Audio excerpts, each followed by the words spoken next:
வணக்கம் and welcome to my companion channel. இந்த வீடியோவில் நம்ம 7th standard workbookல இருக்கக்கூடிய worksheet number 16 பார்க்க போகிறோம். அதுக்கு முன்னாடி நம்ம சேனலை இது வரைக்கும் சப்ஸ்கிரைப் பண்ணாதவங்க சப்ஸ்கிரைப் பண்ணிக்கோங்க. மறக்காமல் பெல் ஐக்கான் கிளிக் பண்ணிக்கோங்க. வாங்க worksheet number 16 பார்க்க. worksheet 16 பார்த்தீங்கன்னா poem Sea Fever அப்படின்ற ஒரு போயம்லேருந்து நம்மளுக்கு கொடுத்துருக்காங்க. Roman number 1, recite the following stanza with proper pronunciation, appropriate pass and intonation and pick out the rhyming words. First இந்த லைன்ஸை வந்து நம்ம நல்லா ரீட் பண்ண கற்றுக்கணும். பாஸ் அண்ட் இன்டர்னேஷன் அப்படின்னா எங்கெங்கே நிறுத்தணும், எங்கெங்கே ஸ்ட்ரெஸ் கொடுக்கணும் அப்படின்றதெல்லாம் நமக்கு தெரியணும். தென் we have to pick the rhyming words. இப்போ நான் ஃபஸ்ட்டு இந்த போமை உங்களுக்கு ரீட் பண்ணி காட்டுறேன். I must go down to the seas again, to the lonely sea and the sky, and all I ask is a tall ship and a star to steer her by, and the wheels kick and the wind song and the white sails shaking, and a grey mist on the sea's face and a grey dawn breaking. I must go down to the seas again, for the call of the running tide is a wild call and a clear call that may not be denied. இதில் நம்ம rhyming words இப்போ நம்ம first எழுதிடலாம். எது இதில் rhyming words அப்படின்னா நம்ம எப்போவுமே ரைமிங் வேர்ட்ஸ் வந்து we have to look at the last word of the sentences. Sky by,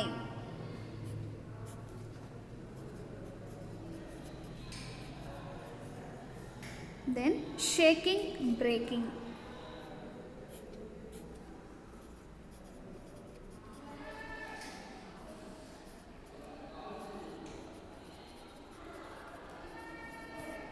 then tide, denied,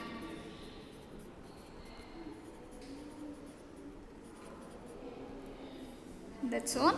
இதில் பார்த்தீங்கன்னா உங்களுக்கு ஸ்பேஸ் இஸ் ப்ரொவைடட். இங்கே கீழே நீங்கள் எழுதிக்கலாம், ஸ்பேஸ் கொடுக்கல, ஸோ இங்கே எழுதிக்கலாம். Then look at the picture given below and write down the names of any 5 things found in the picture. இந்த பிக்சரில் இருக்கிற 5 திங்ஸோட நேம்ஸ் எழுதலாம். ஃபஸ்ட்டு பார்த்தீங்கன்னா பால் எழுதலாம். தென் வேறு என்னென்ன இதில் இருக்குது அப்படின்னா கைட் ஒன்று இருக்குது. தென் ட்ரீ, clouds இருக்குது. இதில் ஆக்சுவலி திங்ஸ் தான் கேட்டிருக்காங்க. ஸோ இங்கே பார்த்தீங்கன்னா இவங்க வந்து சாண்ட் வீடு கட்டிகிட்ருக்காங்க. தென் ஸ்டோன்ஸ். ஓகே, ஸோ 5 ஆப்ஜெக்ட்ஸ் நம்ம வந்து எழுதிட்டோம். தென் read the following poem and answer the question given below. Dance with the waves, move with the sea, let the rhythm of water set your soul free. With what does the poet ask to dance? Poet வந்து யாரோட dance பண்ண சொல்கிறாரு? dance with the waves. So the poet does அப்படின்னு இருக்கிறதுனால asks அப்படின்னு போடணும். asks to dance with the waves. Okay, then I must go down to the seas again, to the vagrant gypsy life, to the gull's way and the whale's way, where the winds like a whetted knife. In the above lines the poet longs for dash. இங்கே பார்த்தீங்கன்னா gypsy's way அப்படின்னு கொடுத்துருக்காங்க. girl's way and the whale's way where the winds like whetted knife in the, so இதில் வந்து gypsy way அப்படின்னு வருது இல்லையா? so that is the correct answer. okay, pick out the rhyming words from the following lines and write them in the blank. And the wheels kick and the wind song and the white sails shaking and a grey mist on the sea's face and grey dawn breaking. so shaking, breaking இதை எடுத்து நம்ம இங்கே எழுதிக்கலாம். Rhyming words அப்படின்னு எழுதிட்டு you can write the answer here. Question 6, read the lines given below and write the rhyming scheme. rhyming scheme அப்படின்னா நீங்கள் எழுதிருப்பீங்க last வேர்ட்ஸில் இருக்கக்கூடிய ரைமிங் வேர்ட்ஸ் எடுத்துகிட்டு அதுக்கு நம்ம அந்த ஆல்ஃபபெட்டிக்கலில் கொடுக்கணும். இப்போ ஸ்கை பை ஒரே மாதிரி இருக்குது. ஃபஸ்ட் லெட்டருக்கு நம்ம எப்போவுமே வந்து ஏ அப்படின்னு வச்சுக்கணும் first rhyming scheme. So sky by ஒரே மாதிரி இருக்கிறதுனால ஏஏ. Shaking, braking. இது வந்து வேறு மாதிரி இருக்குது, பட் ஒரே மாதிரி இதில் ரெண்டும் ஒரே மாதிரி இருக்குது. So the rhyming scheme is A A B B. Okay. Question 7. Read the following story and write the gist of the story. ஒரு ஸ்டோரி கொடுத்துருக்காங்க. A fox one day spied a beautiful bunch of ripe grapes hanging from a vine trained along the branches of a tree. இந்த story உங்களுக்கு தெரியும், சின்ன வயசுலேயே படிச்சிருப்பீங்க low கிளாஸஸில். ஒரு Fox இருக்கும், ஃபாக்ஸ் அண்ட் த கிரேப்ஸ் அப்படின்ற ஸ்டோரி. போய் ஒரு வைன் யார்டில் கிரேப்ஸ் தொங்கிட்டு இருக்கும், அதை பறித்து சாப்பிட்ணுன்னு நினைக்கும். பட் ஜம்ப் பண்ணி பார்க்க அது ரொம்ப ஹைட்டாக இருக்கும். ஃபைனலாக என்ன சொல்லிடும் அப்படின்னா, சீச்சி இந்த பழம் புளிக்கும் அப்படின்னு சொல்லிட்டு போயிடும் இல்லையா. அதே ஸ்டோரி தான். இதனுடைய ஜிஸ்ட் மட்டும் எழுத சொல்லியிருக்காங்க, ரொம்ப ஷார்ட்டாக எழுத சொல்லியிருக்காங்க. நம்ம எழுதியிருக்கோம். A fox was tempted on seeing the ripened grapes hanging from a vine and it jumped again and again to eat it. Finally it consoled itself that the grapes are sour. Question 8. Rearrange the sentences taken from a story in the correct order and give a suitable title to the story. 5 lines கொடுத்துருக்காங்க. இந்த 5 லைன்ஸை வந்து நம்ம arrange பண்ணிக்கணும். First சீக்வன்ஸை arrange பண்ணிவிட்டு then இந்த லைன்ஸில் you have to write it as a paragraph.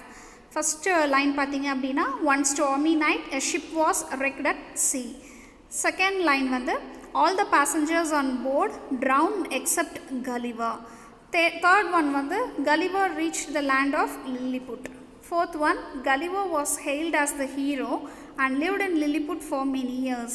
Fifth one, helped the Lilliput against the king of Blefuscu in war. So இதுக்கு கரெக்டான ஒரு டைட்டில் எழுத சொல்லியிருக்காங்க இங்கே. இதில் நீங்கள் படிச்சிருப்பீங்க, இந்த ஸ்டோரி பேரே நம்ம எழுதிக்கலாம், Gulliver's Travel.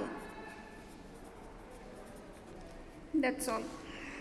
Narrate a story on your own using a visual and verbal cues given below. Write the story below அப்படின்னு இருக்கு. Hungry bird, search food, tired, sat on tree, saw a fish, pond, fox, watching, same fish, bird, peck, fox, sweet voice, sing well, clever plan, bird, flattered, decided. அதாவது நம்ம lower கிளாஸஸில் படித்த அதே story தான். ஒரு காக்காவும் நிறைய இருக்கும், பாட்டி வடை சுடுவாங்க இல்லையா, அதே கதை, பட் கொஞ்சம் மாடிஃபை பண்ணி கொடுத்துருக்காங்க. அங்கே வடை, இங்கே வந்து fish.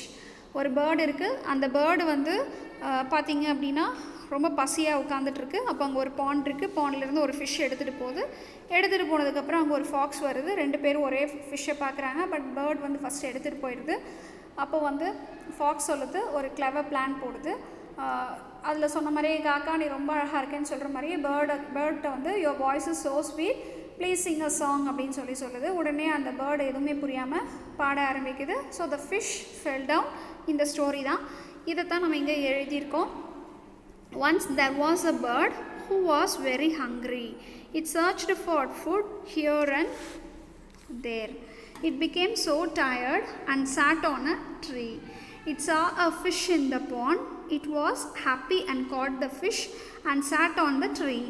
The fox came and thought of a plan to eat the fish which was caught up by the bird. It set the bird to sing a song in its sweet voice. The innocent bird sang and the fish fell down. The bird understood the trick of the fox. The fox ran swiftly. The bird screamed with pain. So நம்ம அந்த ஸ்டோரியை எலாபரேட்டாக இங்கே எழுதியிருக்கோம். You can copy down. Then question number 10. Fill in the blanks with suitable questions for the conversations between you and your friend about your travel experiences. Friend 1, hi, dash கொடுத்து I didn't see you during the holidays. இங்கே வந்து where had you gone? Friend 2, I had gone with my brother on a trip. By the way, where did you go for holidays?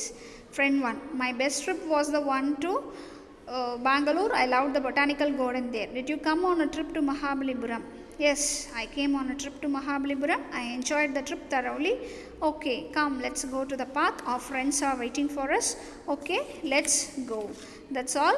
Worksheet number 16 is getting over.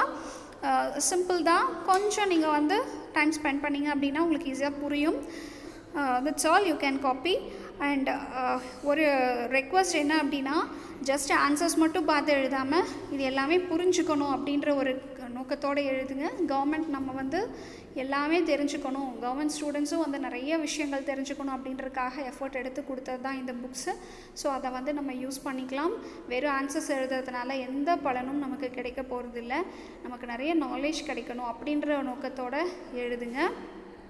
Keep on watching our channel and thanks for watching. Bye.